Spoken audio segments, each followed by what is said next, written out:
వయస్సులు పెరిగిన కొద్దీ సంసారం కూడా పెరిగిపోతుంది.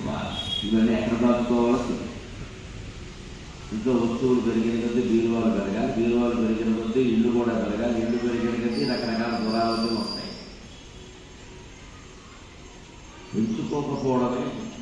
ఎంచుకోకపోవడమే జ్ఞానం, ఎంచుకోకపోవడమే వేదాంతం.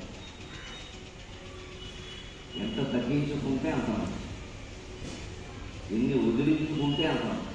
ఊరికి తగిలించుకోకపోవడం, ముఖ్యంగా వయస్సు పెరుగుతున్న కొద్దీ 60 ఏళ్ళు దాటాయంటే చచ్చిపోతే జరిగింది. నువ్వు ఏ సంవత్సరంలో పుట్టావో తెలుగు లెక్కల ప్రకారం ఆ సంవత్సరం మళ్ళీ చూసావు.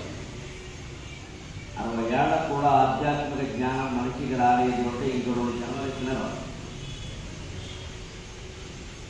మనం ఏదో క్రోధినామ సంవత్సరంలో పుట్టాం, మళ్ళీ క్రోధి చూసాం, ఇంకెన్ని క్రోధాలు చూస్తావు? మళ్ళీ 2వ క్రోధం అయితే చూడలేదు, సాధ్యం కాదు.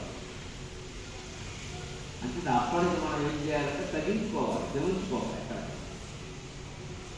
బంధాలు, బాధ్యతలు, బరువులు తగ్గించిన కేవలం మనస్సులో అమ్మను విశ్వమందున, విశ్వంలో ఎక్కడ ఏం చూసినా సరే అది భగవంతుడి స్వరూపంగానే కాదు. అప్పుడు మాతయవం జగదేకమాతగా, అప్పుడు మీ అమ్మగారు కూడా మీకు జగన్మాతగానే కాదు, మీ నాన్నగారు కూడా సాక్షాత్తు సదాశివుడుగానే కాదు. అప్పుడు తల్లిదండ్రులకు మనం చేసినటువంటి సేవే మనకు మోక్షకారకం.